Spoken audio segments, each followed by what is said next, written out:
नमस्कार, स्वागत है आपका संपूर्ण हिंदी स्पेशल एकमात्र YouTube channel Phefana Hindi classes पर। और इस क्लास में अपन पढ़ रहे थे हिंदी की शिक्षण विधियां।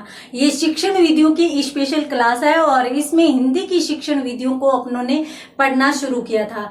तो हिंदी की शिक्षण विधियां है वो अनेक भागों में बांटकर पढ़ी जाती है, ये हम जानते हैं। क्यों? क्योंकि हिंदी सामान्यतः मोटे तौर पर 3 भागों में बंटी होती है। गद्य शिक्षण अलग होता है, पद्य शिक्षण अलग होता है, और यदि उससे भी मोटे तौर पर देखें तो गद्य व पद्य तो साहित्य में जाता है, व्याकरण अलग से होता है, काव्य शास्त्र अलग से होता है। तो हिंदी पढ़ने के लिए अनेक अलग अलग प्रकार की शिक्षण विधियों का अध्ययन करना पड़ता है। तो इसलिए अपन गद्य, पद्य, कहानी, व्याकरण इनको अलग अलग करके पढ़ते हैं। और इस क्लास में अपनों ने शुरू किया था गद्य शिक्षण को। तो गद्य शिक्षण से संबंधित अपनों ने विभिन्न बातें देखी थी। गद्य शिक्षण के उद्देश्य देखे थे, गद्य शिक्षण का अर्थ देखा था। तो अर्थ में अपन यूं कह सकते हैं कि जहां पर पद्य शिक्षण में भावों एवं विचारों के आधार पर बात कही जाती है, वहां पर गद्य में सीधी बात कह दी जाती है। अर्थात इसका अर्थ ही ये होता है, गद जोड़ ये प्रत्यय से बना है, इसका अर्थ ही होता है स्पष्ट कहना। स्पष्ट कहना अर्थात अपनी सीधी अभिव्यक्ति देना ही क्या कहलाता है? गद्य कहलाता है। तो आज की क्लास में अपन पढ़ने जा रहे हैं गद्य से संबंधित शिक्षण विधियां। तो आज की क्लास का हमारा टॉपिक रहेगा गद्य की शिक्षण विधियां। अब गद्य की कौन कौन सी शिक्षण विधियां हो सकती है, उनमें यदि अपन बात करें तो देखिए, पहली बात तो सबसे आवश्यक और महत्वपूर्ण बात कि गद्य पूरा का पूरा शिक्षण से संबंधित कोई भी शिक्षण विधि नहीं होती। इसमें जो शिक्षण विधियां होती है वो गद्य शिक्षण के दौरान जो काठिन्य निवारण किया जाता है, काठिन्य निवारण, उससे संबंधित विधियां होती है। ठीक है। तो शिक्षण के दौरान काठिन्य निवारण का मतलब है कि कोई भी कठिनता आ जाती है जो बालक को समझ में नहीं आती, तो उस कठिनता को दूर करने के लिए और हम किसी भी विधि के माध्यम से उसको समझाते हैं या उसका अर्थ स्पष्ट करते हैं, तो उसे अपन क्या कहते हैं? काठिन्य निवारण की विधि कहते हैं। तो इसलिए हम यहाँ पर ये समझेंगे, हाँ, बोल दिया जाता है, कह दिया जाता है कि गद्य शिक्षण की विधियां हैं, परंतु ये प्रत्यक्षतः गद्य शिक्षण की विधियां नहीं होती, ये काठिन्य निवारण की विधियां होती है गद्य शिक्षण के दौरान। तो इनका अभिप्राय क्या होता है? सिर्फ और सिर्फ बालक के सामने आने वाली कठिनता का निवारण करना या उसके अर्थ को स्पष्ट कर देना। अब उसके अर्थ को या काठिन्य निवारण को अपन किन किन विधियों द्वारा स्पष्ट कर सकते हैं? तो यहाँ पर यदि अपन देखें तो इस आधार पर गद्य शिक्षण की जो विधियां हैं वो कौन कौन सी कही जा सकती है। तो पहली यदि अपन बात करें तो सबसे पहली विधि तो इसमें होती है अर्थ कथन विधि। काठिन्य निवारण की कौन सी विधि? अर्थ कथन विधि। इसे अपन सामान्यतः आम बोलचाल की भाषा में यूं ही कहेंगे कि गद्य की शिक्षण विधियां अपन पढ़ रहे हैं, और गद्य की शिक्षण विधियों में पहली विधि कौन सी होगी? अर्थ कथन विधि। दूसरी विधि व्याख्यान विधि, व्याख्यान विधि। और तीसरी विधि प्रश्नोत्तरी विधि, प्रश्नोत्तरी विधि। और चौथी विधि की यदि अपन बात करें तो चौथी विधि आती है अर्थबोधन। अर्थबोधन कह दो चाहे उद्बोधन कह दो, उद्बोधन विधि, उद्बोधन विधि। और पांचवी विधि इसमें संयुक्त प्रणाली के रूप में चलती है। इनका मिला जुला रूप ही क्या कहलाता है? संयुक्त प्रणाली कहलाती है। देखिए, आपने दल शिक्षण पढ़ा होगा, ग्रुप दल शिक्षण। दल शिक्षण में यूं होता है कि अलग अलग योग्यता वाले अध्यापक मिलकर शिक्षण करवाते हैं। जैसे मतलब किसी की black board writing, black board हो चाहे ग्रीन बोर्ड हो चाहे व्हाइट बोर्ड हो, उनकी राइटिंग अच्छी है तो एक टीचर तो वो होगा। किसी का जो व्याख्यान है वो अत्यधिक प्रभावशाली होता है, स्पष्टीकरण प्रभावशाली होता है, तो एक टीचर वो हो जाता है। एक वो हो जाता है जिसको विषय का ज्ञान बहुत होता है, तो वो हो जाता है। एक सामान्यतः समझाते समय अन्य चीजों में बराबर हेल्प करता रहता है। तो इस प्रकार से 4-5 शिक्षक मिलकर और विषय का अध्ययन करवाते हैं। तो वहां पर क्या होता है कि मिलकर शिक्षण करवाया जाता है। तो कुछ विधियां ऐसी होती हैं जिनको एक साथ मिलाकर अपन शिक्षण करवा देते हैं, जहां जिसकी आवश्यकता हो वहां पर उन चीजों का प्रयोग कर लिया। अब बहुत से टीचर ऐसे होते हैं कि जब पढ़ा रहे हैं तो शुरू तो करते हैं किसी चित्र या प्रदर्शन प्रणाली से, कोई भी दृश्य सामग्री ले आते हैं उसको दिखाते हुए और अपने विषय की शुरुआत कर लेते हैं। और विषय के दौरान वो प्रदर्शन भी करते हैं, अभिनय भी करते हैं, साथ साथ पर्यायवाची विलोम जो शब्द होते हैं, संधि समास उपसर्ग प्रत्यय होते हैं, उनके माध्यम से भी वो शिक्षण करवाते हैं। तो इसीलिए मिला जुला रूप भी प्रचलन में अक्सर होता है। तो यहाँ पर अपनों ने कौन कौन सी विधि पढ़ी? अपनों ने देखी है गद्य शिक्षण की विधियां। स्क्रीनशॉट लीजिए, इनको अपन फिर एक एक करके पढ़ने वाले हैं। गद्य शिक्षण की विधियां कितनी हो सकती है? तो अर्थ कथन विधि, व्याख्यान विधि, प्रश्नोत्तरी विधि, अर्थ बोधन विधि या उद्बोधन विधि या संयुक्त प्रणाली। ये 5 प्रकार की शिक्षण विधियों का प्रयोग या 5 प्रकार से अपन गद्य शिक्षण को करवा सकते हैं। तो यहां पर अपन अब बात करते हैं पहली शिक्षण विधि की। तो पहली जो शिक्षण विधि है ये है जो ज्यादातर प्रचलन में है। इसमें क्या होता है? शिक्षक वाचन करता है। वाचन कौन करेगा?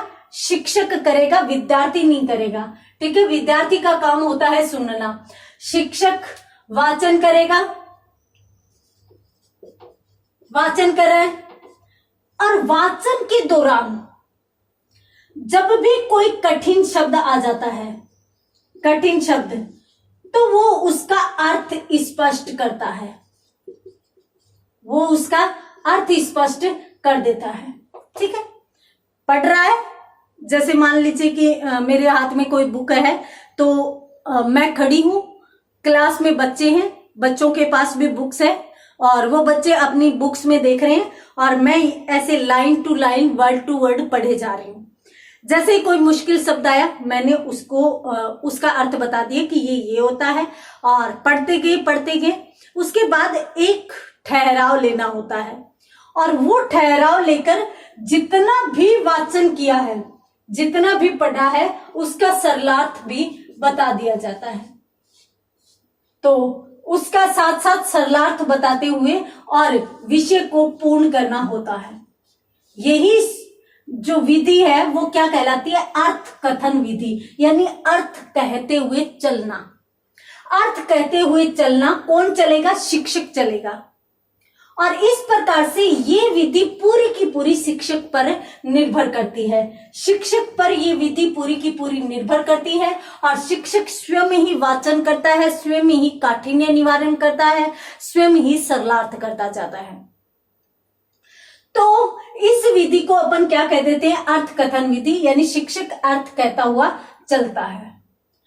चूंकि इसमें शिक्षक प्रभावी होता है, शिक्षक अर्थ करता हुआ चलता है, काठिन्य निवारण भी करता है, साथ साथ सरलार्थ भी बताता है, तो यहां पर जो विद्यार्थी होता है वो फिर विद्यार्थी सक्रिय नहीं होता, सक्रिय नहीं होता। वो क्या करता है?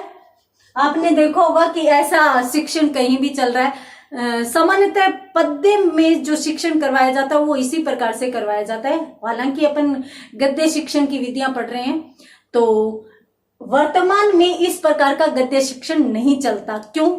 क्योंकि वर्तमान में शिक्षण को प्रभावी एवं रुचिकर बनाने पर ज्यादा ध्यान दिया जाता है और कहते हैं कि शिक्षण वही प्रभावशाली है जिसमें शिक्षक और शिक्षार्थी के मध्य अंतः क्रिया चल रही हो, बराबर प्रश्न किए जा रहे हो विद्यार्थियों द्वारा, तो वो प्रभावशाली मानी जाती है।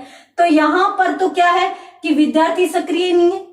शिक्षक को स्वयं लगेगा कि हाँ ये शब्द कठिन है, इसका अर्थ बताना चाहिए, वो अर्थ बता देगा। उसे लगेगा कि हाँ अब मैंने 4-5 लाइन पढ़ दी है तो मुझे अब इनका अर्थ बताना चाहिए, तो वो रुककर अर्थ बताने लग जाता है, यानी सरलार्थ कर देता है। तो वहां पर जो है वो विद्यार्थी बिल्कुल भी सक्रिय नहीं होते, विद्यार्थी कुछ सोच ही नहीं पाते, वो बिल्कुल अप्रभावी रहते हैं। तो इसलिए इस विधि को अमनोवैज्ञानिक विधि कहा जाता है। अमनोवैज्ञानिक विधि कहा जाता है और वर्तमान में इसके प्रयोग को निरर्थक माना जाता है या इसका प्रयोग नकारा जाता है। तो यहां पर अपन कौन सी विधि पढ़ रहे हैं? अर्थकथन विधि पढ़ रहे हैं। अर्थकथन विधि में मैं लिख देती हूं ताकि आपको अच्छे से समझ में आ जाए कि ये विधि क्या है। तो इस विधि में क्या होता है? अर्थकथन विधि। इस विधि में शिक्षक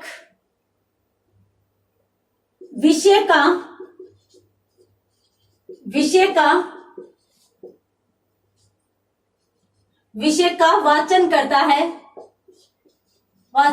है तथा बराबर कठिन शब्दों का निवारण करता जाता है। जहां आवश्यकता हो वहां वह सरलार्थ भी करता जाता है। शिक्षार्थी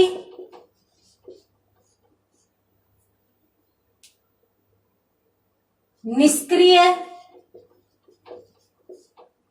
व अप्रभावी रहते हैं। स्क्रीनशॉट लीजिए। उसके बाद एक चीज और बता देती हूं, आगे लिख लेना आप।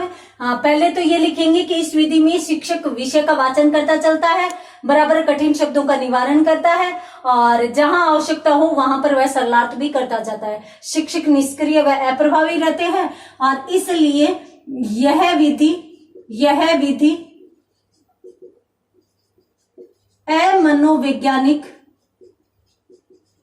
मनोवैज्ञानिक मानी जाती है। ये लो, जल्दी से स्क्रीनशॉट लो। बढ़ते हैं अगली विधि की तरफ। अगली विधि को देखते हैं कौन सी विधि है। पहले ही मैंने आपको बता दिया है, ये आप ध्यान रखेंगे कि गद्य शिक्षण की जो भी विधियां हैं वो सारी की सारी काठिन्य निवारण की विधियां हैं। ठीक है, इसमें कठिनता का निवारण किया जाता है और कठिनता के निवारण के लिए ही यहाँ पर बालकों को अनेक विधियों द्वारा या अलग अलग तरीके से काठिन्य निवारण किया जाता है, तो इसलिए इसकी अलग अलग विधियां भी मान ली जाती हैं। उसके बाद अपन बात करते हैं अगली विधि की। तो अगली विधि क्या कहती है? अगली विधि कहती है, दूसरी विधि अपनों ने देखी थी व्याख्यान विधि। अब व्याख्यान विधि क्या कहती है? हमने पहली विधि जो अर्थकथन विधि पढ़ी उसमें अपनों ने देखा कि वाचन करता है शिक्षक। अब इसमें क्या करता है? इसमें भी तो वाचन करता है, यानी इसमें भी शिक्षक है वो व्याख्यान देता है। व्याख्यान ही उसमें देता है। वाचन और व्याख्यान वैसे तो एक ही चीज होती है। वाचन को अपन सामान्यतः देखकर पढ़ने, साथ साथ पढ़ते चलने का भी कह सकते हैं।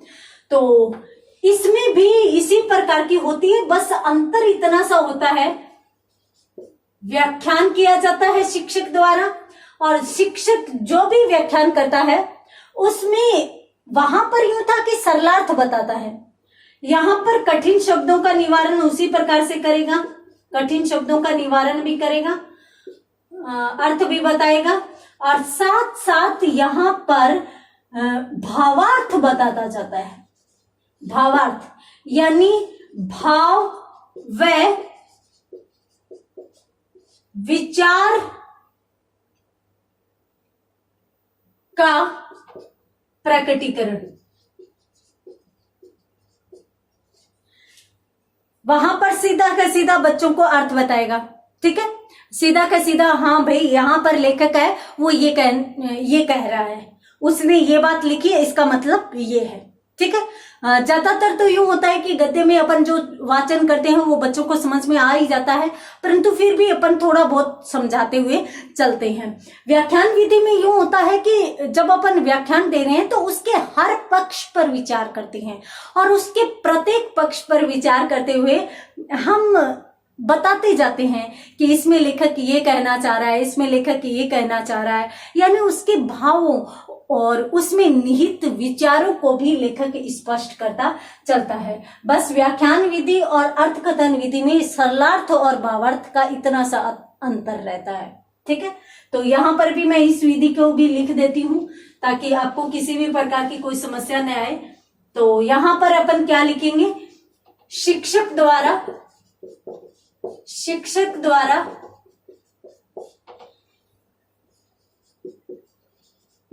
व्याख्यान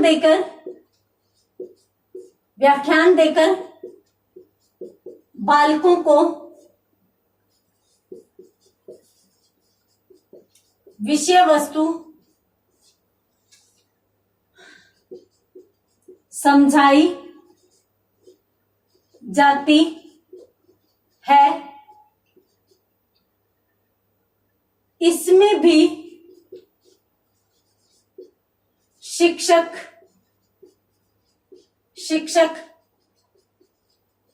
बराबर काठिन्य निवारण करता है,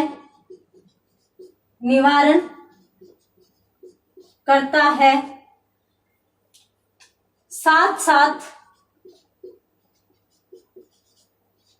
वह लेखक के भावों और विचारों को भी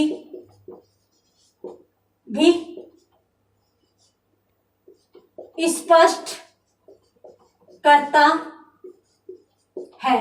लेखक के भावों अर्थात भावार्थ, या फिर यूं कहें शिक्षक द्वारा भावार्थ भी किया जाता है। ये है इस विधि की प्रमुख विशेषता और अर्थकथन बोध विधि से अंतर। ठीक है, तो यहाँ पर शिक्षक द्वारा व्याख्यान देकर बालकों को विषय वस्तु समझाई जाती है, लेक्चर दिया जाता है। और जब अपन लेक्चर देते हैं, जब अपन साथ साथ वाचन नहीं करते विषय वस्तु का, सिर्फ और सिर्फ अपन व्याख्यान देते हैं तो अपन उसके सभी पक्षों पर विचार कर लेते हैं और सभी पक्षों पर विचार करते हुए अपन उसका भावार्थ भी करते चलते हैं। तो जल्दी से स्क्रीनशॉट लीजिए, उसके बाद बढ़ते हैं अपन अगली विधि की तरफ और अगली विधि को भी देखते हैं क्या कहती है अगली विधि। तो यहाँ पर गद्य शिक्षण की विधियां पढ़ रहे हैं अपन, और गद्य शिक्षण की विधियों में अपनों ने सबसे पहली विधि कौन सी देखी, अर्थ कथन विधि, दूसरी व्याख्यान विधि। तो व्याख्यान विधि के बाद अब अपन देखते हैं अगली विधि।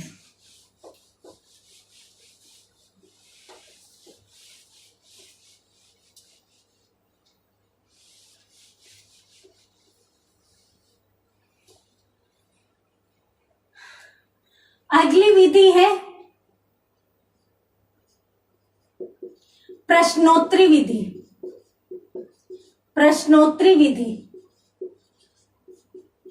जैसा कि नाम से स्पष्ट है, इसमें यह विधि है वो प्रश्न व उत्तर के माध्यम से चलती है। देखिए, ये जो है वो विधि शिक्षण के दौरान भी चलती है, शिक्षण के दौरान भी चलती है और ये शिक्षण के बाद भी होती है, शिक्षण के बाद भी होती है। दो प्रकार से ये विधि चलती है, क्योंकि प्रश्नोत्तर है वो बीच बीच में भी चलते रहते हैं, शिक्षण के दौरान भी चलते हैं और शिक्षण के बाद भी चलते हैं। तो इसमें होता क्या है, इसमें है वो शिक्षक जो भी विषय वस्तु पढ़ा रहा है, जो विषय वस्तु समझा रहा है, उस विषय वस्तु से संबंधित बालकों से प्रश्न करता है और जैसे ही प्रश्न करता है तो बालक यदि जवाब नहीं दे रहे, बालक का जवाब यदि नहीं आ रहा, तो वहां पर शिक्षक को पता चलता है और वो फिर वापस उससे संबंधित विश्लेषण करता है, विश्लेषण करता है, अर्थात वापस फिर उसको समझाता है। तो यहाँ पर प्रश्नोत्तरी विधि, प्रश्नोत्तरी विधि प्रश्नों द्वारा चलती है। और ये भी होता है कि शिक्षक है वो यूं परख करता है, परख करता है कि बालकों को विषय वस्तु समझ में आई कि नहीं आई। तो परख करने के लिए वो क्या करता है, वो जानबूझकर प्रश्नों को घुमाता भी है, यानी विभिन्न प्रकार के प्रश्न करता है। तो विभिन्न प्रकार के प्रश्न करता है, ठीक है। तो यहाँ पर विभिन्न प्रकार के प्रश्न करता है और विभिन्न प्रकार के जो प्रश्न करता है वो विषय वस्तु से संबंधित भी हो सकते हैं और किसी शब्द से संबंधित भी हो सकते हैं या शब्द अर्थ से संबंधित भी हो सकते हैं। तो प्रश्नोत्तरी विधि में जैसा कि नाम से स्पष्ट है, ये विधि प्रश्न व उत्तरों के माध्यम से चलती है। शिक्षक है वो बालकों से प्रश्न करता है, ठीक है। किस आधार पर, कहां पे करता है, अपनी पढ़ाई हुई विषय वस्तु। यदि ऐसा हो कि भी बालकों को जो भी प्रश्न किया जा रहा है वो उसकी बताई हुई विषय वस्तु के अनुसार नहीं हो, तो फिर वो अमनोवैज्ञानिक होते हैं, ठीक है। वहां पर अपन ज्यादा प्रश्न नहीं कर पाते। पहली बात तो शिक्षक है वो विषय वस्तु जो बता चुका है उससे संबंधित प्रश्न करेगा। शिक्षण के दौरान भी कर सकता है, शिक्षण के बाद भी कर सकता है, ठीक है। विभिन्न प्रकार के प्रश्न कर सकता है, वो जो इसने काठिन्य निवारण करवाया है उससे संबंधित भी कर सकता है। इसके साथ साथ विषय वस्तु का सार या संक्षेप भी वो पूछ सकता है। ये तो रही शिक्षण की या फिर प्रश्नोत्तर की सामान्य विशेषता। उसके बाद अपन बात करते हैं इससे संबंधित विशिष्ट बात की। आपने बीएड किया है या एसटीसी किया है। अब बीएड या एसटीसी करते समय आपने एक चीज तो देखी होगी कि जो भी शिक्षक, जब भी आप क्लास में जाते थे तो आपको सिखाया गया, आपको बताया गया कि आपको अपनी क्लास प्रश्नों के माध्यम से शुरू करनी है। और प्रश्न कैसे होने चाहिए, विषय वस्तु से अलग होने चाहिए प्रश्न, परंतु उन प्रश्नों द्वारा विषय वस्तु पर जाना चाहिए। प्रश्न पहले शुरू किया जाएगा आम बोलचाल के आधार पर, यानी जैसे अपन बैठे आपस में बात कर रहे हैं तो बातचीत के आधार पर प्रश्नों की शुरुआत की जाएगी। बातचीत के आधार पर, जैसे नॉर्मली अपन आपस में बात कर रहे हैं तो बातचीत करते करते प्रश्नों की शुरुआत की। अब प्रश्नों की शुरुआत की, आप प्रश्न कर रहे हैं, बालक उत्तर दे रहे हैं, प्रश्न कर रहे हैं, बालक उत्तर दे रहे हैं, और एक अंत में प्रश्न ऐसा आता है कि उसका उत्तर विषय वस्तु से संबंधित होता है और फिर आप विषय वस्तु तक पहुंच जाते हैं और उसके बाद आप अपनी विषय वस्तु का प्रारंभ करते हैं, इसकी शुरुआत करते हैं और फिर उससे संबंधित आप लेसन करवाते हैं। तो यहाँ पर अपनों ने दो चीज पढ़ ली कि प्रश्नोत्तरी विधि जो है वो एक तरफ जहां प्रस्तावना को भी कह सकते हैं, प्रस्तावना अपन कहते हैं ना, जो प्रश्नोत्तरी विधि का निर्माण करते हैं, तो अपन प्रस्तावना में जिस प्रकार के प्रश्न बना रहे थे उनसे भी संबंधित ये चीज रखी जा सकती है। साथ साथ शिक्षण के दौरान और शिक्षण के बाद जो जो चीजें रखी जाती हैं उन सबको इसमें शामिल किया जा सकता है। तो कौन कौन सी बातें इसमें शामिल होगी देख लेते हैं अपन यहाँ पर। तो यहाँ पर जो सबसे पहली बात होगी वो तो यूं होगी कि प्रश्नों द्वारा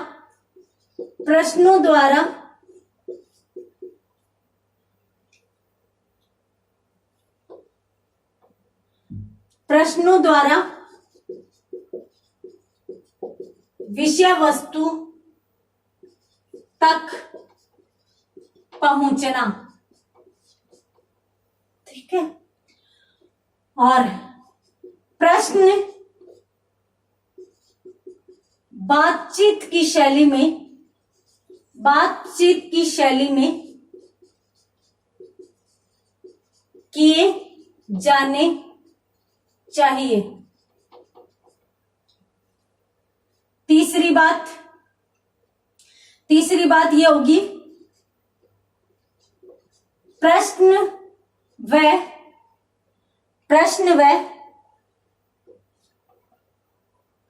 उत्तर के रूप में चलने वाली विधि प्रश्नोत्तरी विधि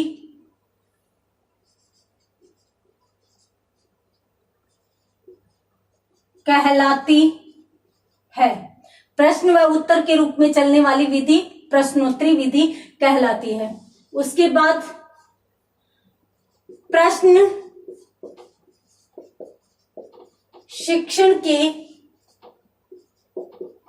दौरान व बाद में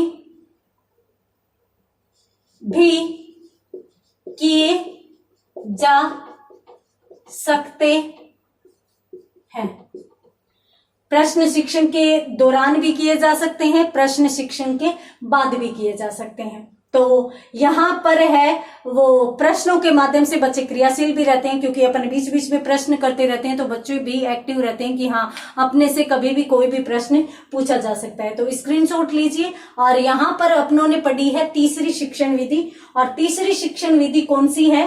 प्रश्नोत्तरी विधि। और प्रश्नोत्तरी विधि में अपनों ने क्या देखा है कि प्रश्न व उत्तर के आधार पर अपना शिक्षण है वो चलते रहना चाहिए। ठीक है, तो स्क्रीनशॉट लीजिए। उसके बाद बढ़ते हैं अपन आगे। अब ये जो 3 विधियां अपनों ने पढ़ी है, इन 3 विधियों से संबंधित विशिष्ट बात या महत्वपूर्ण बात कौन सी कही जा सकती है? तो इनसे संबंधित महत्वपूर्ण बात कही जा सकती है, सबसे पहली विधि अपनों ने कौन सी पढ़ी? गद्य शिक्षण की विधियों में सबसे पहली अपनों ने पढ़ी अर्थकथन विधि। अर्थकथन विधि, ये जो अर्थकथन विधि है, अपन वाचन करते हैं, अर्थ स्पष्ट करते हैं, वाचन करते हैं, अर्थ स्पष्ट करते हैं। ये छोटे बालकों के लिए उपयोगी हो सकती है, छोटे बालकों के लिए। ठीक है, उसके बाद अपनों ने पढ़ी दूसरी विधि। दूसरी कौन सी? व्याख्यान विधि। तो ये जो व्याख्यान विधि है वो किस स्तर पर अधिक उपयोगी होगी? वो उच्च स्तर पर अधिक उपयोगी मानी जाएगी। और यदि अपन प्रश्नोत्तरी विधि की बात करें तो प्रश्नोत्तरी विधि जिस स्तर पर अत्यधिक उपयोगी कही जा सकती है वो स्तर है माध्यमिक स्तर। माध्यमिक स्तर पर, हाँ सॉरी एक मिनट, मैं लिख देती हूं, यहां पर विधि का नाम नहीं लिखा। तो प्रश्नोत्तरी विधि, प्रश्नोत्तरी विधि जो है वो किस स्तर पर अधिक उपयोगी मानी जाएगी? वो माध्यमिक स्तर पर अधिक उपयोगी मानी जाएगी। ये लो जी। तो यहां पर तीनों स्तर के लिए यहां पर अपनों ने एक एक शिक्षण विधि देखी है, जिनमें अपन अर्थकथन विधि छोटे बालकों के लिए प्रयोग में ला सकते हैं, व्याख्यान विधि उच्च स्तर के, और प्रश्नोत्तरी विधि माध्यमिक स्तर के बालकों के लिए प्रयोग में ला सकते हैं। तो यहाँ पर अपनों ने इन 3 विधियों को बहुत अच्छे से देखा। अब अपन स्क्रीनशॉट लीजिए, बढ़ते हैं आगे। तो आगे कौन सी विधि? चौथी विधि आपको कौन सी लिखवाई थी? चौथी विधि आपको बताई थी उद्बोधन विधि।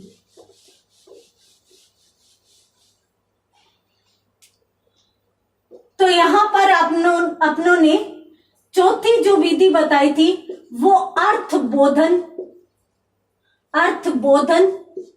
या फिर उद्बोधन विधि बताई थी। तो यहां पर अपनों ने 3 शिक्षण विधियां कंप्लीट कर ली हैं। चौथी उद्बोधन या अर्थबोधन विधि क्या कहती है, कहां पर मानी जाएगी, उसकी कौन कौन सी विशेषताएं होगी, पढ़ेंगे अगली क्लास में। एक बात और बता देती हूँ कि सबसे महत्वपूर्ण विधि है ये मानी जाती है उद्बोधन या अर्थबोधन विधि। तो पढ़ेंगे अगली क्लास में, तब तक के लिए धन्यवाद।